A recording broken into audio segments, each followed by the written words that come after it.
Assalamualaikum. Halo Sobat Healthy, gimana kabarnya? Sehat kan ya? Kita harus selalu menjaga kesehatan dan jangan lupa untuk 3M. Di sini saya akan mempresentasikan mengenai materi untuk pemenuhan ujian praktik fisiologi dengan dosen penguji Ibu Titik Sapartinah, SSIT MKes. Oke, langsung aja ya. Yang pertama itu ada fisiologi sistem reproduksi wanita. Sebelumnya, saya di sini akan memperkenalkan diri saya. Di sini ada biodata saya. Nama saya Amelia Seneng Putri, NIM P1377424120058. Nomor HP saya 0858 04749884 dan email saya amelias25744@gmail.com. Saya sekarang berada di D3 Kebidanan Semarang, Poltekkes Semarang. Sistem reproduksi wanita. Kalian nih yang wanita, tahu nggak sih fungsi-fungsi dari organ yang ada di reproduksi kalian? Di sini ada organ genitalia eksterna dan interna. Yang pertama kita akan mempelajari organ genitalia eksterna pada wanita.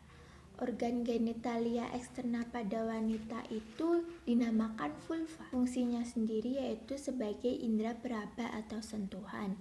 Kemudian kelenjarnya menghasilkan cairan untuk membasahi dan melincitkan permukaan. Di dalam vulva sendiri itu terdapat mons pubis yang mengandung jaringan lemak yang menutupi simfisis pubis diliputi oleh rambut. Jadi di sini ada mons pubis, ada rambut-rambutnya gitu. Mons pubis yang diliputi oleh rambut. Kemudian ada labia mayora, bagian posterior dari mons pubis, terdiri dari jaringan lemak yang diliputi oleh rambut. Ya, letaknya berada di sini.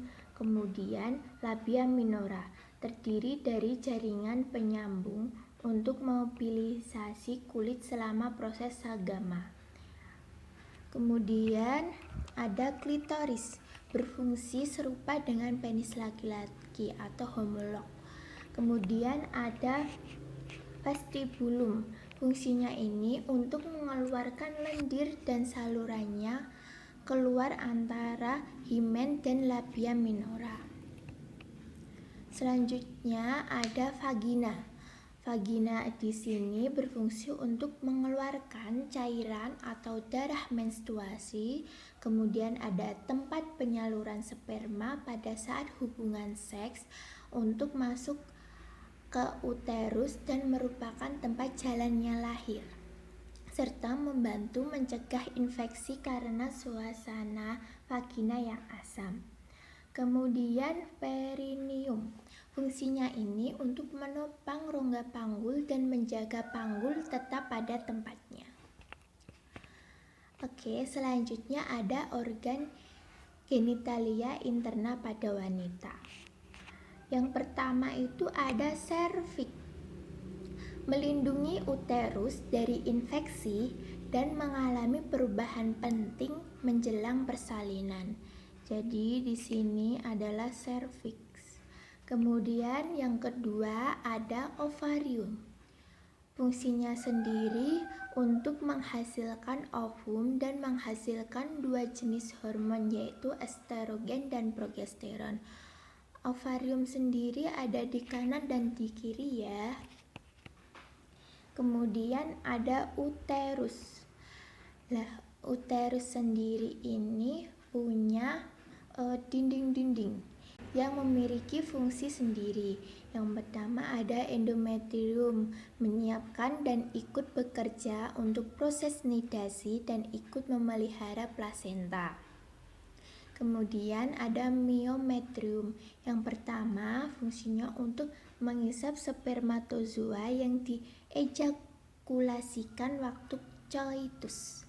Yang kedua untuk melancarkan aliran sperma menuju infundibulum.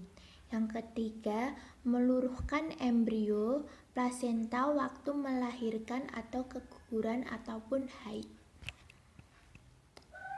Nah, yang keempat ini ada tuba uterina atau tuba falopi atau oviduk.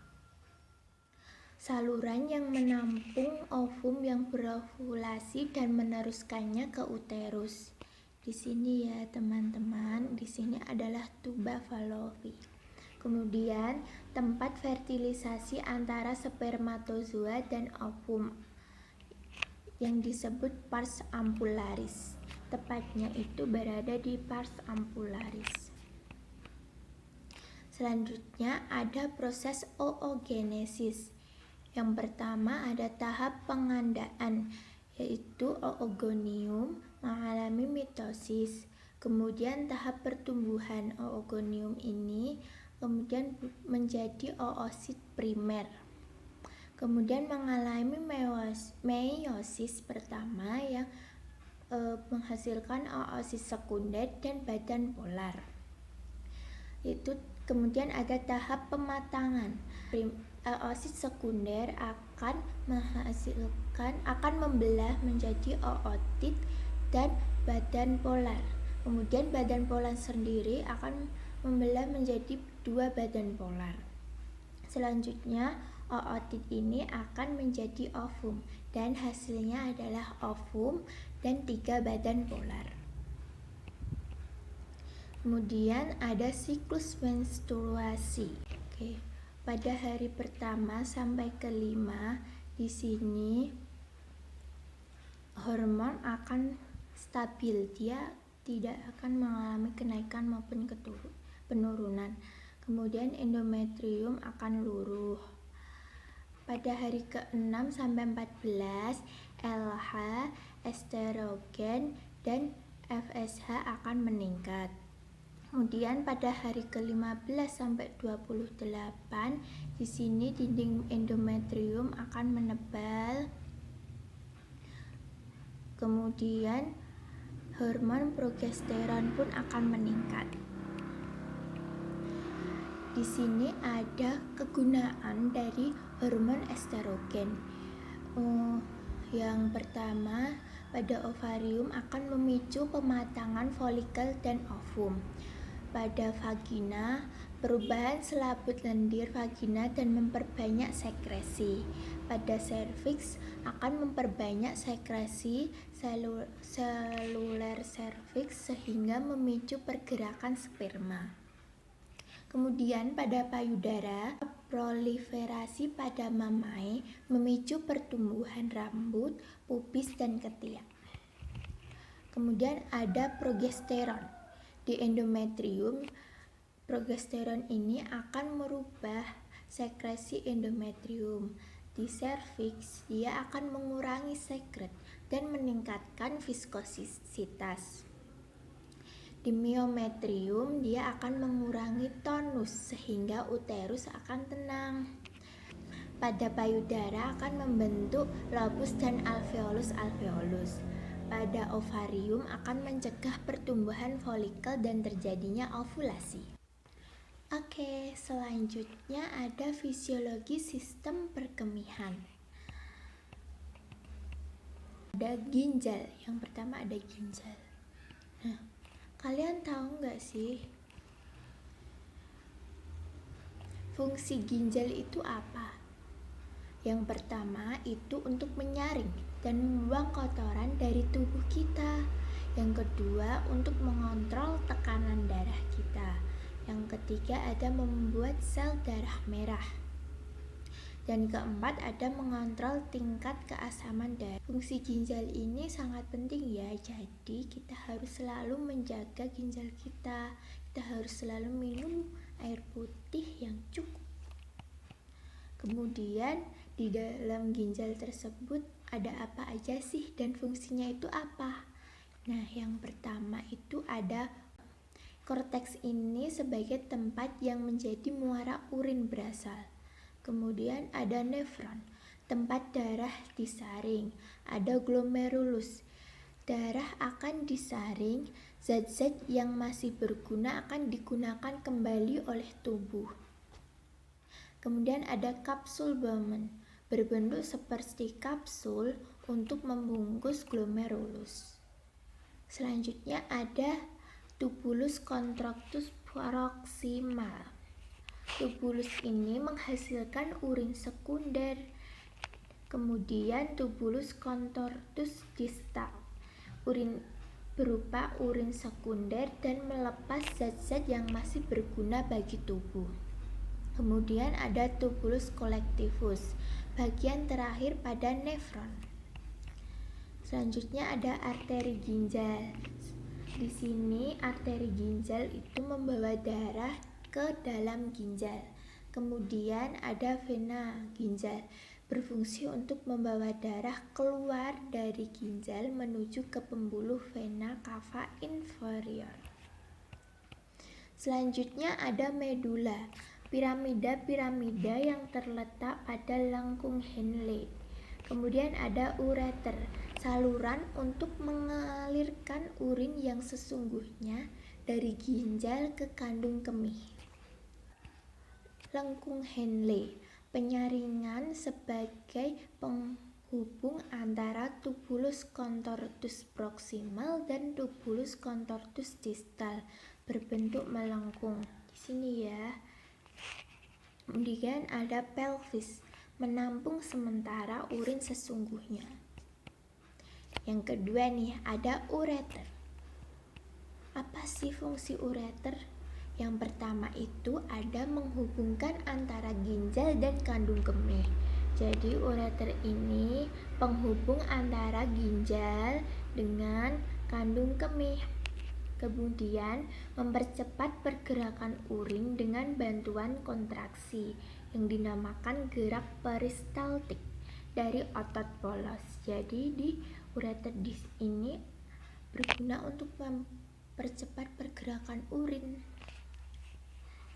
dengan kontraksi dari otot polos. Kemudian mencegah kembalinya urin dari kandung kemih dengan bantuan katup valvula. Nah, di sini ada proses pembentukan urin. Kalian tahu nggak sih gimana prosesnya? Nah, yang pertama itu di glomerulus. Di sini akan terjadi filtrasi, menghasilkan fitrat. Kemudian akan mengalir ke tubulus contractus proximal. Nah, di sini di tubulus contractus proximal terjadi reabsorpsi air ion dan semua nutrien organik. Kemudian di lengkung Henle reabsorpsi air bagian descendant, ion sodium dan klorid bagian ascendant. Kemudian akan lanjut ke tubulus contractus distal, sekresi ion, asam basa, racun, reabsorpsi air, dan ion sodium di bawah kontrol hormon. Setelah itu di ductus collectivus, reabsorpsi air dari penyerapan atau sekresi sodium, potasium, hidrogen, dan ion. Kemudian di ductus papilla mengirim urin menuju pelvis renalis. Selanjutnya ini ada kondisi kandung kemih ketika kosong atau tidak adanya urin. Kemudian ini adalah kondisi di mana kandung kemih kita itu full atau ada urinnya. Kemudian ada proses berkemih. Nah, dibagi menjadi dua nih, ada kontrol refleks dan kontrol volunteer. Nah, kontrol refleks ini kandung kemih terisi, kemudian reseptor regang, kemudian saraf parasimpatis, dan kandung kemih akan mengalami kontraksi. Kemudian ada sphincter uretra internus, secara mekanis terbuka ketika kandung kemih berkontraksi dan akhirnya akan berkemih. Kemudian ada kontrol volunteer, di mana korteks cerebri, kemudian neuron motorik ke sphincter externus. Nah, di sini jika swinger ureter externus membuka, ketika neuron motorik dihambat, maka dia akan berkemih. Tapi jika swinger ureter externus tertutup, ketika neuron motorik terangsang, maka dia tidak akan berkemih. Oke, terima kasih. Dari saya, semoga ilmu tadi bermanfaat ya.